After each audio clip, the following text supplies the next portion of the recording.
You think you're just thinking, but you're actually destroying your life, one thought at a time. It is late. The room is dark. The only light is the cold blue glow from your phone screen, painting faint shadows on the ceiling above you. You lie on your back, perfectly still, but your mind is a storm of activity. Your eyes are wide open, staring into the blank expanse, but you see nothing there. The real show is happening inside your head, a frantic, looping reel of thoughts that refuse to grant you peace. The world outside is asleep, quiet and settled.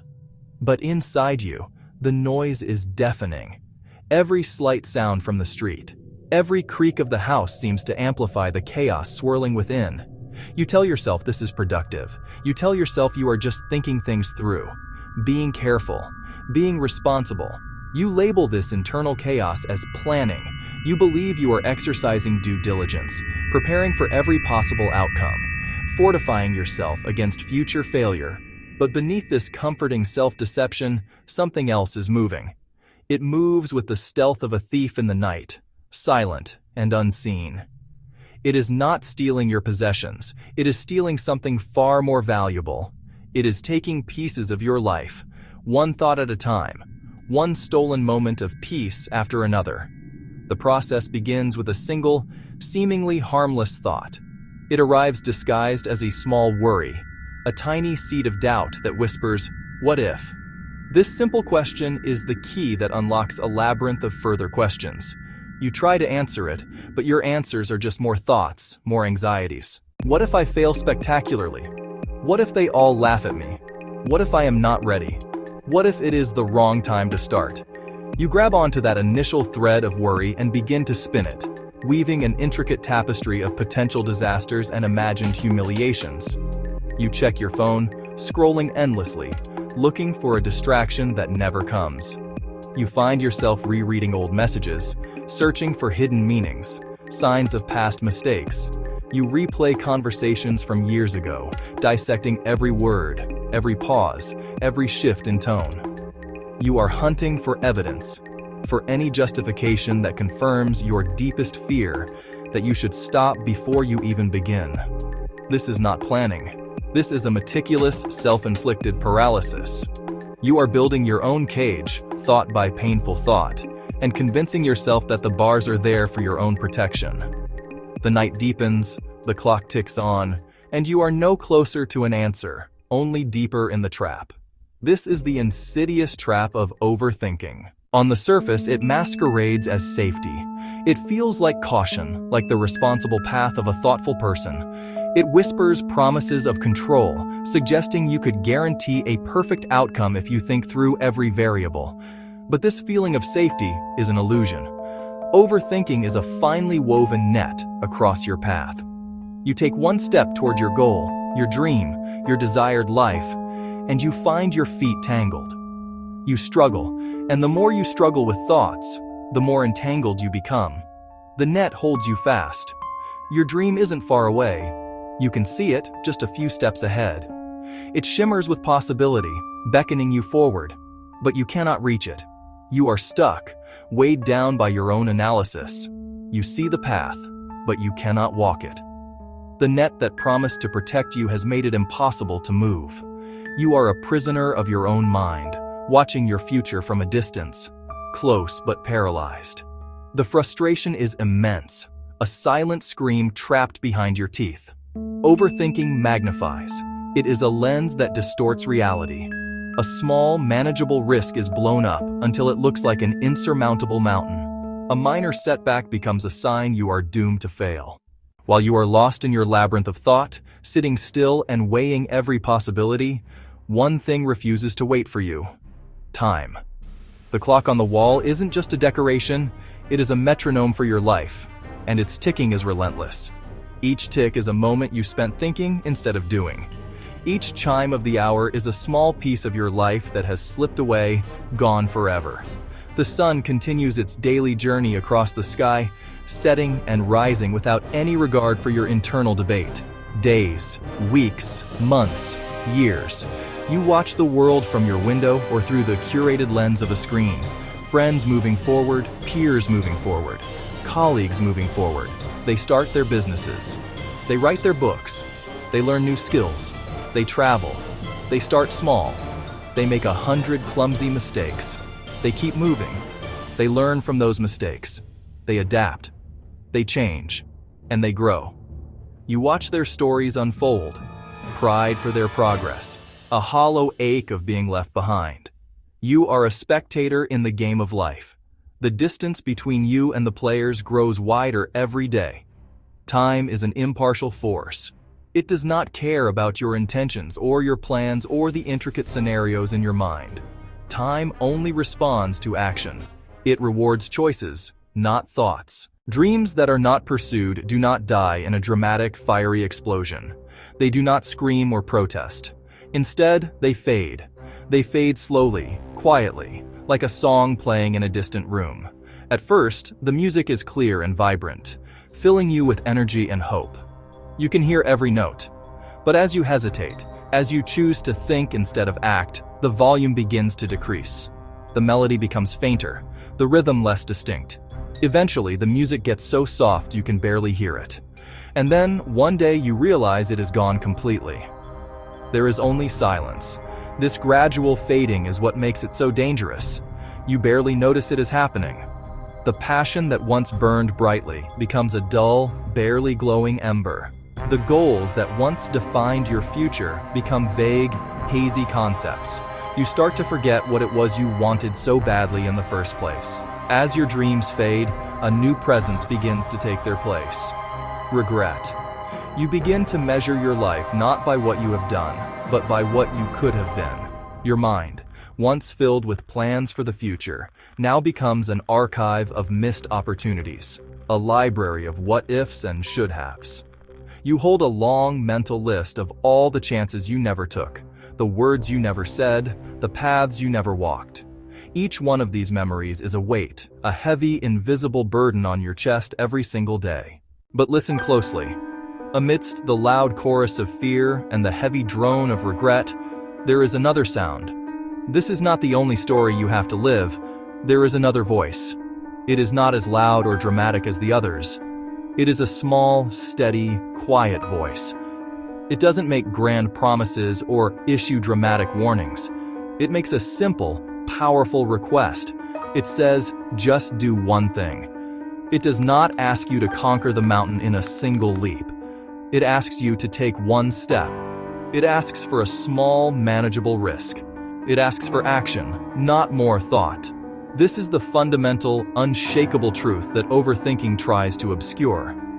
Thoughts do not build a life.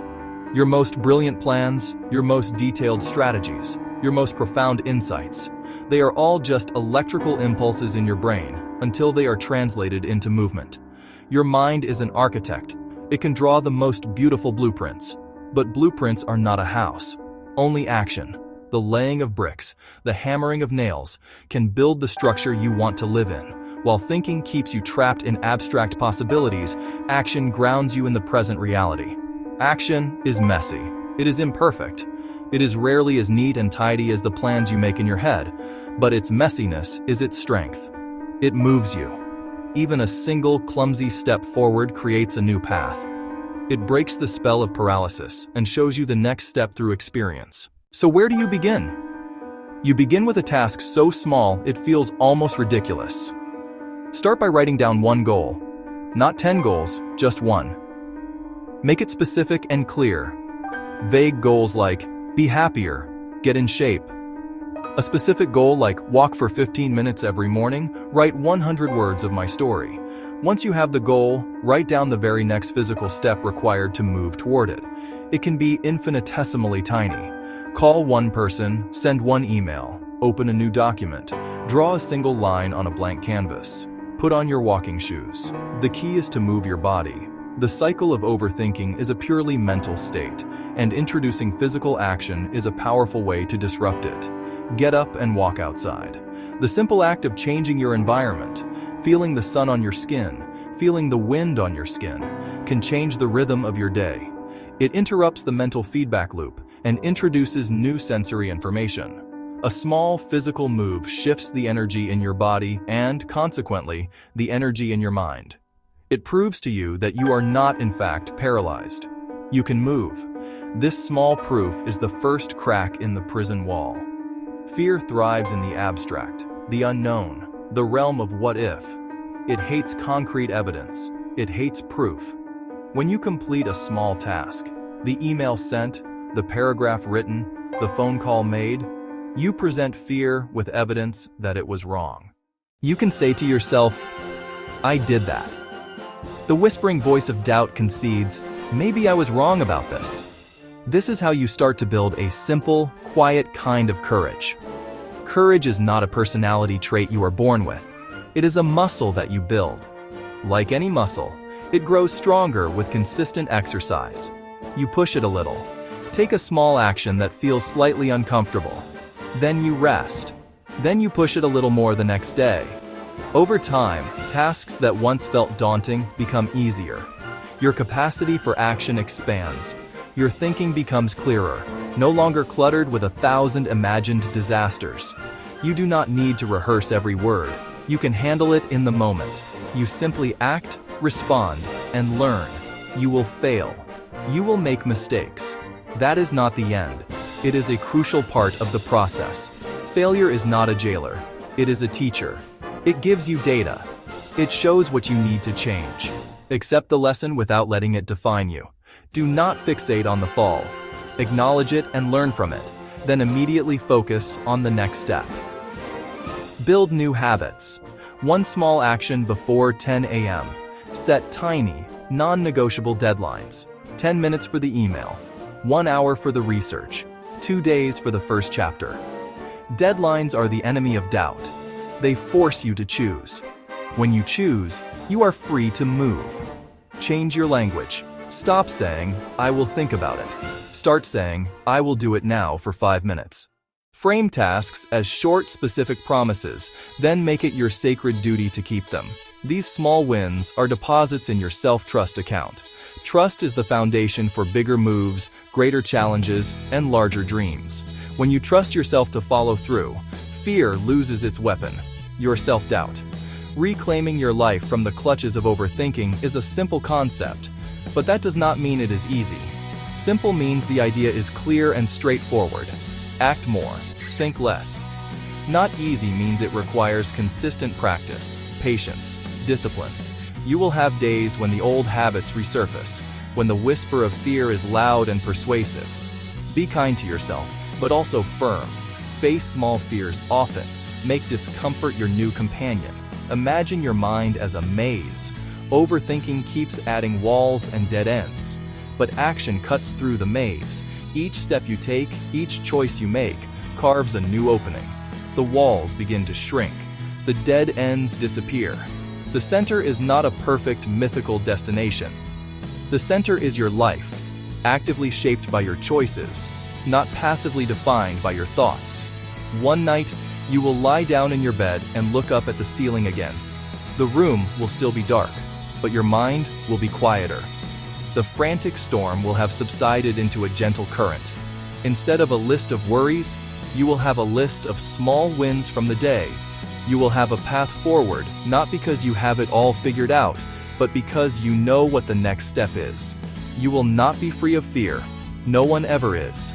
But you will possess more courage than fear. And your dream, once a distant shimmer, will feel closer, more real, more attainable. The danger of overthinking is real, and it is urgent. It is a silent thief that steals years from your life. It steals opportunities, relationships, the small, everyday joys that make life rich. It turns you into a spectator of your own existence. Do not let it steal your story. The longer you wait, the further your dream goes. So ask yourself, how much time have you already lost? Answer it with a plan. Make one small, actionable plan. And then do it tomorrow. The choice is in your hands, right now. One small step can change everything. It can wake the day. Overthinking is destroying your life, but you can stop it. Take action now, before it's too late. Subscribe and take back control of your life.